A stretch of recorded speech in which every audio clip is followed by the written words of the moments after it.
अस्सलामुअलैकुम, welcome to health and happiness with doctor Varda Sikandar. एक नए एपिसोड के साथ, एक नए टॉपिक के साथ और हमारे एक पुराने मेहमान के साथ डॉक्टर हाफिज़ सैयद इजाज़ अहमद, जिन्होंने हमें पहले भी बहुत ज़बरदस्त जो है वो एक टॉपिक के बारे में बताया। तो आज हम जो है वो फिर इनसे एक नए टॉपिक पे बात करेंगे।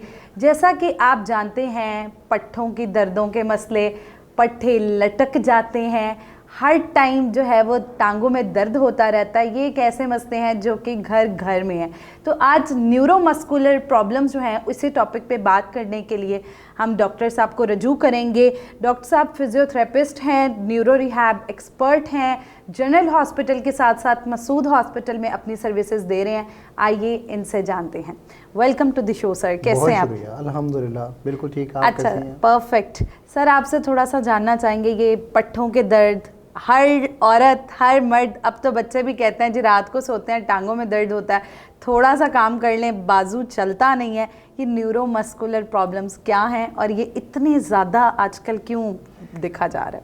सबसे बड़ी बात यह है कि जो भी जॉइंट्स और मसल्स की पेन्स होती हैं वो ये इंडिकेशन दे रही होती हैं कि हमारे मसल्स इतने स्ट्रॉन्ग नहीं हैं। हम जिस एक्टिविटी में और जिस मसरूफियात में उनको इंगेज किए हुए हैं वो उनके लिए प्रिपेयर्ड नहीं है। तो हमें ये इस चीज़ की अलार्मिंग सिचुएशन होती है कि आप अपने आप को प्रिपेयर करें, अपग्रेड करें अपने आप को। अगर आप फिज़िकली स्ट्रॉन्ग होंगे तो फिर आपके साथ ये पेन्स वाला इशू नहीं होगा। नॉर्मली कुछ हमारे यंगस्टर्स जो हैं वो ओवर यूज़ ऑफ मोबाइल्स या फिर डाइटरी इनटेक उनका इतना अच्छा नहीं है। पहले तो कहते नहीं खुराकें बड़ी खालिस होती थी, अब तो शायद खुराक भी वैसी नहीं आ रही। हाँ जी, बिल्कुल। और दूसरा, हम बहुत हद तक हम ऑर्गेनिक डाइट से शिफ्ट कर चुके हुए हैं जंक के ऊपर। जंक के ऊपर शिफ्ट करना ये भी एक बहुत बड़ा एलिमेंट है। हमारे मसल्स को उतना अच्छा न्यूट्रिशनल स्टेटस नहीं मिल पाता और हम अपने मसल्स को दरअसल एक्टिविटी में लेके ही नहीं जाते। अब ये फिर इसी वजह से आपको डिफरेंट एज ग्रुप्स के अंदर, यंगस्टर्स में, ओल्ड एज में, इवन बच्चों के अंदर आपको मसल पेन्स की कंप्लेंट्स सुनने को मिलती हैं। तो मसल पेन्स बॉडी की मूवमेंट दो चीज़ों पर डिपेंड कर रही होती है, मसल्स के ऊपर और बोन्स के ऊपर। अगर आपके मसल्स वीक हैं तो आपकी बोन्स एफिशिएंट नहीं काम करेंगी। अगर आपकी बोन्स वीक हैं तो मसल्स एफिशिएंट काम नहीं करेगा। इसका मतलब है कि हमें बोन्स और मसल्स दोनों को इंटैक्ट रखना ज़रूरी है, उनको स्ट्रॉन्ग रखना ज़रूरी है। और जो ह्यूमन बॉडी है उसकी कुछ कंस्ट्रक्शन इस तरह बनी हुई है कि जब आप उसको लोड करते हैं, आप उसको यूज़ करते हैं, वो डिमांडिंग कंडीशन में आ जाती है और वो कहती है जी मुझे न्यूट्रिशनल स्टेटस मेरा इम्प्रूव करें। आप इनटेक लेते हैं और वो अंदर जाके डिपॉजिट होता है। बिल्कुल। आपके मसल स्ट्रॉन्ग होते हैं, आपकी बोन स्ट्रॉन्ग होती हैं। एक सेडेंटरी लाइफस्टाइल में रहने वाला शख्स कभी भी किसी चैलेंज को अपनी बॉडी पे इम्पोज होने नहीं देगा। उसकी वजह से बोन्स वीक होंगी और बोन्स के बाद सेकेंडरीली हमारे मसल्स भी वीकनेस का शिकार हो जाएंगे। अगर आप किसी छोटी सी भी फिज़िकल एक्टिविटी में उनको इंगेज करेंगे तो ऑब्वियसली उनके लिए नेक पेन, बैक पेन, टांगों का दर्द, हिप का दर्द, कोई ना कोई जिस्म में उनके दर्द निकल आएगा। तो पहली बात तो ये है कि अपनी बॉडी को स्ट्रेंथ अप करें। वो पॉइंट आने ही ना दें जहाँ पे आपकी बॉडी में पेन्स आए। लेकिन अगर पेन्स आ गई हैं उसके बाद फर्स्ट उसकी मेडिकल असेसमेंट प्रॉपर तरीके से ऑर्थोपेडिक से, न्यूरोसर्जन से या फिजियोथेरेपिस्ट से आप कंसल्टेशन लें और उसको डायग्नोज करवाएं। उस पेन की नौइयत क्या है, आया कि वो किसी जॉइंट से आ रही है, आया कि वो किसी मसल से आ रही है, या वो किसी नर्व की पेन है जो कि स्पाइन से ट्रैवल हो के बाजू में या टांग में जा रही है।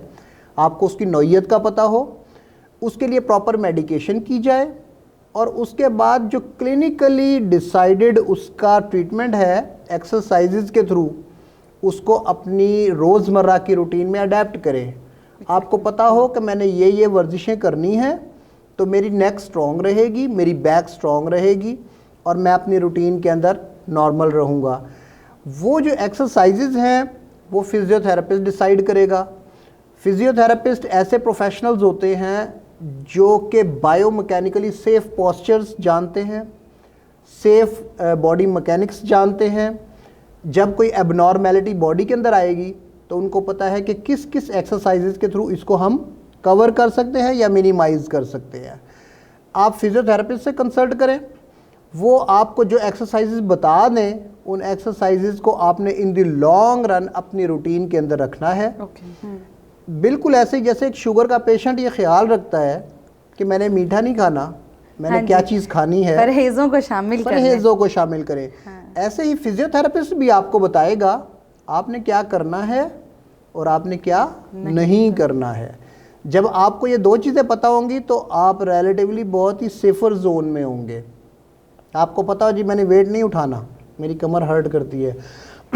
अगर आपकी रोज़मर्रा की रूटीन में वेट उठाना शामिल है, फिर फिजियोथेरेपिस्ट आपको गाइड करेगा कि कैसे वेट उठाना है, किस तरह बैक के ऊपर लोड कम से कम लेना है। एक आईटी प्रोफेशनल है, उसने अपना काम करना है, उसको पता है मैंने लैपटॉप के ऊपर बैठना ही बैठना है, कंप्यूटर पे बैठना ही बैठना है। फिजियोथेरेपिस्ट से कंसल्ट करें, वो आपको बताएंगे कि जी आप इसकी स्क्रीन की हाइट को रेज़ कर दें, आपके आई लेवल के ऊपर स्क्रीन आ जाएगी तो आपको बेंड नहीं करना पड़ेगा। स्क्रीन का साइज़ बढ़ा दें ताकि आपको फोकस ना करना पड़े। यानी हर प्रॉब्लम का कोई ना कोई सोल्यूशन मौजूद है जो बायोमैकेनिकली एडजस्टेड है। अगर आप बायोमैकेनिक्स को फॉलो करेंगे, आप अपनी स्पाइन को भी सेफ रख सकते हैं, आप अपने जॉइंट्स को भी सेफ रख सकते हैं, आप अपने मसल्स को भी सेफ रख सकते हैं और एक हेल्दी लाइफस्टाइल गुजार सकते हैं। डॉक्टर साहब ने बड़ी एक ज़बरदस्त बात की, early detection is very important. हम लोग इंतज़ार करते रहते हैं, अभी दर्द जो है वो सिर्फ रिस्ट में है, जब ये पूरे बाजू में आएगी ना फिर देखेंगे अभी सिर्फ इधर का मसला है। अच्छा, इसी से तो मुतल्लिक अब आपसे सवाल करने जा रहे हैं। हमारे यहाँ एक कॉमन प्रैक्टिस की जाती है, मसल रिलैक्सेंट्स का इस्तेमाल बहुत ज़्यादा है। ख़वातीन घर में रात को जी हल्की हल्की पट्टे खिंचे हुए हैं, यंग गर्ल्स स्कूल बैग्स के अंदर रखे हुए हैं, ठीक है, तो इनका इस्तेमाल बग़ैर ये जाने कि आपको पट्टे का मसला है, हड्डी का मसला है, कितना इनका इस्तेमाल ख़तरनाक हो सकता है हमारे लिए। सेल्फ मेडिकेशन तो किसी भी स्टेज के ऊपर एक्सेप्टेबल नहीं है। जब आप किसी भी हेल्थ प्रोफेशनल को कंसल्ट करते हैं, ऑर्थोपेडिक को कंसल्ट कर रहे हैं, न्यूरोसर्जन को कंसल्ट कर रहे हैं, आपको प्रॉपर मेडिकेशन एडवाइस की जा रही है, आपने उसी मेडिकेशन पे अपने आप को रखना है। आपने सेल्फ मेडिकेशन की तरफ नहीं जाना। जो फिजियोथेरेपिस्ट की डोमेन है वो आपको कुछ एक्सरसाइजेज या स्ट्रेचेस ऐसे बता सकते हैं जो मसल्स को रिलैक्स करने में हेल्प आउट कर सकते हैं। आप कभी नोट करेंगे कि आप बहुत थके हुए हों और आपने एक हॉट शावर ले लिया, तो बॉडी आपकी एकदम रिलैक्स फील कर रही होती है। इसका मतलब कि सिर्फ मेडिकेशन ही मसल्स को रिलैक्स नहीं करती। कुदरत ने कुछ ऐसे अवामिल रखे हुए हैं, कुछ ऐसी चीज़ें मौजूद हैं जो कि बॉडी पे अपना असर रखती हैं। हीट बॉडी पे अपना असर देती है, कोल्ड बॉडी के ऊपर अपना असर देगी, कंप्रेशन बॉडी के ऊपर अपना असर देगी। हम इन सारे जो तबई अवामिल हैं, जो फिज़िकल स्टिमुलाई हैं, इनको यूज़ करके मसल्स को रिलैक्स करने की कोशिश कर सकते हैं। अगर आप मसल्स को रिलैक्स कर सकते हैं बाय हीट, बाय स्ट्रेचेस, तो मेरे ख़्याल में शायद उस जगह पर मेडिसिन की ज़रूरत ना पड़े, आप मेडिसिन के इस्तेमाल से बच सकते हैं।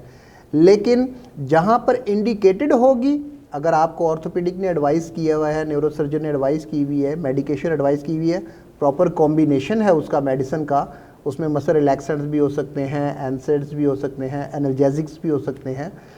जब तक आपको रिक्वायरमेंट होगी ऑब्वियसली आपने वो मेडिकेशन कंटिन्यू करनी है, और साथ साथ आपने जो अपनी एक्सरसाइजेज हैं उनको आप अपनी रूटीन में लेके आएँ, मसल्स को स्ट्रेच करके रिलैक्स करने की कोशिश करें। और बहुत हद तक जो इन मेडिसिन का इस्तेमाल है वो कम किया जा सकता है। जहाँ 2-3 हफ्ते में जाके चीज़ें बेहतर होनी है, अगर आप हीट या स्ट्रेचेस यूज़ कर रहे होते हैं, हो सकता है आप 1-1.5 हफ्ते में आप उनके इस्तेमाल को डिसकंटिन्यू कर सकें। सेल्फ मेडिकेशन किसी भी जगह के ऊपर उसको एनकरेज नहीं किया जा सकता। बिल्कुल, जैसे इन्होंने बताया हमें डॉक्टर साहब ने कि आप सेल्फ मेडिकेशन की प्रैक्टिस को अवॉइड करें, बल्कि आप अपनी उस मसले को और बिगाड़ सकते हैं अगर आप ख़ुद से जो है वो, जैसे कई बार हड्डी का दर्द होता है तो लोग पट्ठों की जो है वो अद्वियात का इस्तेमाल कर सकते हैं।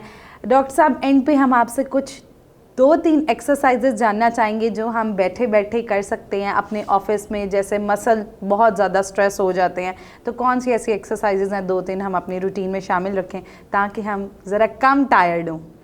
पहली बात तो ये कि एक कॉन्सेप्ट जहन में रखें, पोस्चर में इन होने का, पोस्चर में से आउट होने का। अगर एक आदमी प्रोलॉन्ग सिटिंग के पोस्चर में रहता है, उसको उस पोस्चर को ब्रेक करना है, उस पोस्चर में से आउट होना है। आप प्रोलॉन्ग सिटिंग के पोस्चर में हैं, रिपीटेडली आप अपनी चेयर से उठें, 5 मिनट के लिए आपने चक्कर लगाना है, दोबारा आप अपनी चेयर के ऊपर हैं। जहाँ पे आपको लगे कि आप फिज़िकली उठ के कोई काम कर सकते हैं, आप अपनी एक्टिविटी को एनहांस करें और वो उठ के काम करें। अगर आपने प्रोलॉन्ग पीरियड ऑफ टाइम तक आपने लैपटॉप यूज़ करना है, कंप्यूटर यूज़ करना है, उस पर फोकस रखें, लेकिन थोड़ी देर के बाद फोकस को आउट करें, उस पोस्चर में से निकलें और उस पोस्चर में से निकलने के बाद उसका रिवर्स पोस्चर अडेप्ट करें। अगर फॉरवर्ड बेंडिंग आपने काफ़ी पीरियड तक रखी है तो फिर अपनी चेस्ट को एक्सपेंड करके, नेक को स्ट्रेट करके, अपलिफ्ट करके अपने आप को रिलैक्स करने की कोशिश करें। उन मसल्स को थोड़ा सा रिलैक्स करें जो कि उस वक्त अंडर स्ट्रेस गए हुए थे। इसी तरह अगर आप फॉरवर्ड बेंडिंग करके कोई काम करने की कोशिश कर रहे हैं, पहली बात तो ये कि पोस्चर गलत है, लेकिन अगर आपको करना पड़ रहा है तो रिपीटेडली आपने उस पोस्चर में से बाहर निकलना है। कोई ऐसा तरीका कार निकालें जिसमें फॉरवर्ड आपके पास कोई सपोर्ट हो, बजाय बेंड करने के आप अपने नी को उसके ऊपर रख के और फिर आप फॉरवर्ड होकर अपना काम कर सकते हैं। जब आप नी के ऊपर अपना बॉडी वेट ले लेंगे तो फिर आपका वेट सारे का सारा आपकी बैक के ऊपर नहीं जाता, आपकी वो भी सेफ्टी हो जाएगी। और तीसरी बात ये कि अपने मसल्स को स्ट्रेंथ अप करें। जब भी कोई बॉडी का मसल्स एक करता है, दर्द करता है, वो दरअसल आपसे बात कर रहा होता है, आपको बता रहा होता है कि मेरे साथ कुछ गलत है, देयर इज़ समथिंग रॉन्ग। आप मुझे एड्रेस करें, आप मुझे देखें, आप उसको प्रॉपर्ली एड्रेस करें और उसके बाद उसकी वर्जिशें करके उसको स्ट्रेंथ अप करने की कोशिश करें। Morning walk, aerobic activity the best exercises हैं जो कोई भी एज ग्रुप का बंदा अडेप्ट कर सकता है। अगर आप प्रॉपर जिम नहीं जाना चाहते, आप अपने घर में 10 बाई 10 के एक कमरे के अंदर आप कोई म्यूज़िक लगा लें, कोई बीट लगा लें और उसके ऊपर अपनी एरोबिक एक्टिविटी परफॉर्म करनी शुरू कर दें। सिर्फ और सिर्फ आपने इस चीज़ पे फोकस करना है कि मुझे मूव करना है। Keep moving, keep moving, keep moving. आप अपने बाजुओं की, टांगों की कोई भी मूवमेंट्स कर रहे हैं, हर मूवमेंट्स के पीछे मसल्स हैं। जब मसल्स ऑब्वियसली काम कर रहे हैं तो फिर आपका मेटाबॉलिज्म भी बेहतर हो रहा है, उनकी स्ट्रेंथ भी बेहतर हो रही है, उनकी एंड्योरेंस भी बेहतर हो रही है। डॉक्टर सैयद इजाज़ अहमद ने हमें बड़ा ज़बरदस्त जो है वो गाइड किया न्यूरो मस्कुलर प्रॉब्लम से किस तरह हम बच सकते हैं फ़िज़िकल एक्टिविटी को अपनी ज़िंदगी में अंगेज करके। और अगर आपको ये हो चुकी हैं तो आप जो है वो अर्ली डिटेक्शन करें, प्रॉपर फिजियोथेरेपिस्ट को कंसल्ट करें, अपना प्रॉब्लम जानें, उस रूट पे काम करें, तो आपकी अगर वो रूट ठीक हो जाएगी तो वो आपके जिस्म की बाकी रूट्स को अपसेट होने से बचा सकती है। अगर आप भी किसी किस्म का न्यूरो मस्कुलर प्रॉब्लम फेस कर रहे हैं तो अपने करीबी फिजियोथेरेपिस्ट को कंसल्ट करें। और अब आप घर बैठे EFU फोरम पे हमारे फोरम पर मौजूद कंसल्टेंट्स को भी कंसल्ट कर सकते हैं। अगर आपका इससे मुतालिक कोई भी सवाल है तो आप कमेंट सेक्शन में हमसे पूछ सकते हैं। तब तक अपनी सेहत, हड्डियों और पट्ठों का ख्याल रखें। मिलते हैं एक नए एपिसोड के साथ। अल्लाह हाफ़िज़।